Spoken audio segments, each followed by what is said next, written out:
directors' payroll as part of the addendum. Deputies have vowed to make their checklist and consequently follow due process as they swore to represent their electorate without fear or favor, particularly when the country has less than 7 years to attain Vision 2020. Babukar Kamara, GRTS. The Rotary Club of Fajara Saturday organized a dinner in honor of its visiting district governor. Members of the club are pushing to increase membership through the involvement of more young people. Fatih Jassi tells us more. The Rotary Club Fajara, through its district governor, Theodore Job, articulated its aims and objectives prior to the dinner. It is to intensify efforts at improving the body's humanitarian projects and public sensitization. He further dilated on the project contributions embarked upon by the Rotary Club in the areas of health, education and poverty alleviation in the African continent. Further still, the president of the Rotary Club called for increased work towards peace, which the club is spearheading through service. He further advocated for people to join the club, particularly young people. He presented a photograph and the club logo to the district governor, Theodore Job. Aki Allen, past district governor of the club, commended their guests and Rotarians for time they spent with the Rotary Club during the dinner. As the members of the Rotary Club mark another important milestone in the history of the club, they are also looking at the prospect of welcoming a sizable number of young people into the club. For GRTS News, I am Fatih Jassi. Well, time now to take our first break. When we come back, we'll take a look at news from outside the Gambia station.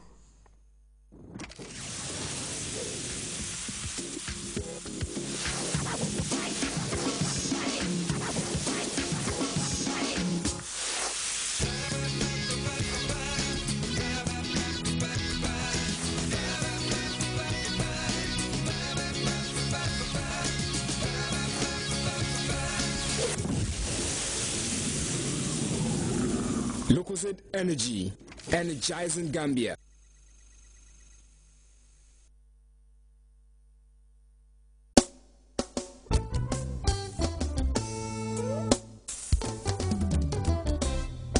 It's NAWEC's highly anticipated spectacular gala dinner coming again. NAWEC's third annual gala dinner with Asanjai and Ngewelge Band. Other Gambian music delights like Jaliba Kuyate, Abu and Fafa will grace the stage. This is a night of significance. The gala dinner is slated for the 25th of January 2013 at Senegambia Beach Hotel. Chief guest of honor, His Excellency the President of the Republic of the Gambia, Sheikh Professor Alhaji Dr. Yahya AJJ Jame. For platinum tables is $60,000. For diamond tables, $50,000. For gold tables, $40,000. For silver tables, $35,000. Individual tickets are $1,500. The dance, 26th of January 2013 at Paradise Suites Hotel, Penchami Hall. And the show is the 27th of January 2013 at Joko Brikama. A night with Asanjai, Jelly Bakyate, and Abuan Fafa. Welcome back. Rescue crews are combing through the island state of Tasmania in Australia to help people trapped by wildfires blazing in the area. The Australian Prime Minister Julia Gillard has visited the affected area, calling on residents to be on red alert to avoid being caught up in the fires. At least 100 people are reported missing as temperatures hit record highs. We have details in this report. Bushfires that began on Thursday continue to ravage Australia. On the island of Tasmania, 100 people are still missing, and over 100 homes have been completely destroyed. 2,000 residents have been forced to flee their homes.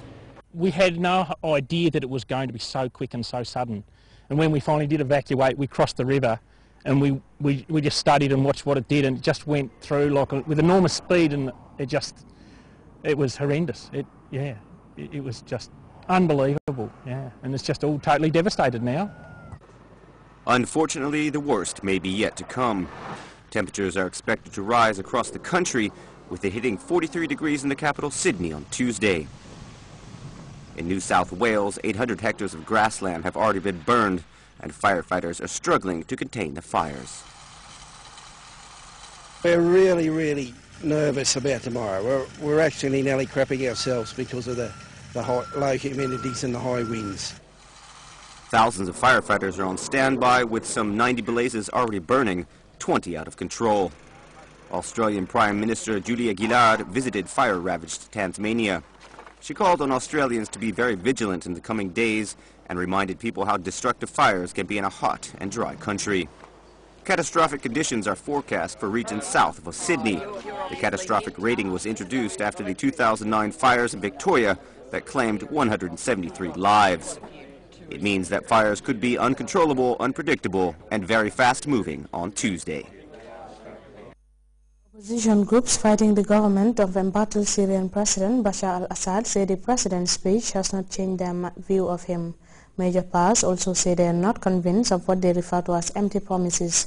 And as we hear in this report, the speech delivered by Assad came as fighting raged across the country.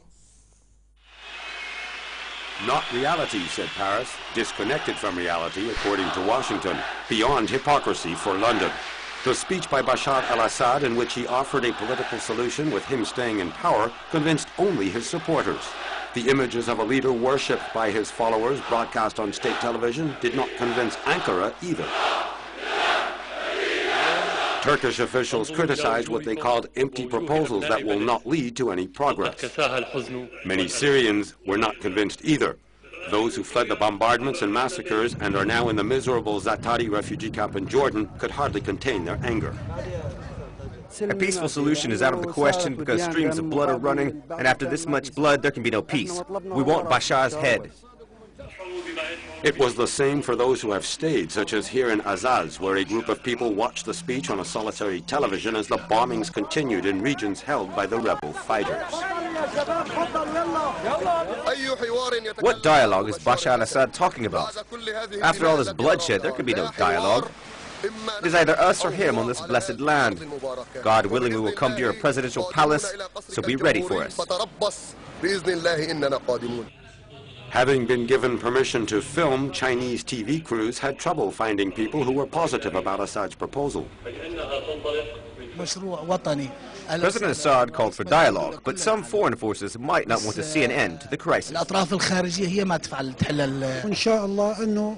I hope all parties can accept the president's plan. We need security and peace. On the ground, the situation is the same. Rebel fighters are continuing to harass Assad regime forces wherever they can. U.S. President Barack Obama has nominated former Republican senator and veteran of the Vietnam War as America's new Secretary of Defense. Chuck Hagel is regarded as somebody who holds strong views about Israel and had before opposed President Obama's idea of troop surges in Afghanistan. CNN's Barbara Starr takes a look at him and his political record.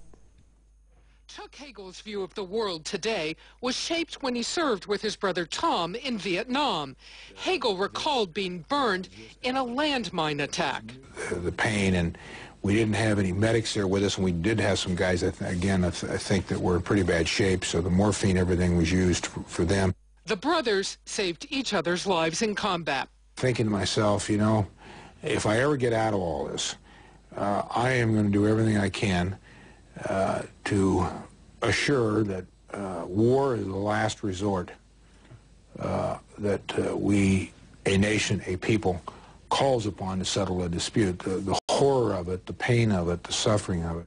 After coming home, Hagel worked briefly as a newscaster, then had a career in business before entering public service as a senator from Nebraska from 1997 to 2009. Most recently, he has taught at Georgetown University while co-chairing the President's Intelligence Advisory Board. What everyone who knows him well will tell you, Chuck Hagel has independent views on national security. It's caused him problems. To the dismay of fellow Republicans, Hagel opposed the troop surge in Iraq, as did President Obama, but then opposed Obama's surge in Afghanistan. He has called for deep cuts in defense spending. Reshaping spending, dealing with Iran's nuclear programs, and being ready for potential involvement in the war in Syria are all top priorities this winter. That means the political buzzsaws are out again. Like Hagel, William Cohen was a Republican senator before he was Bill Clinton's Secretary of Defense.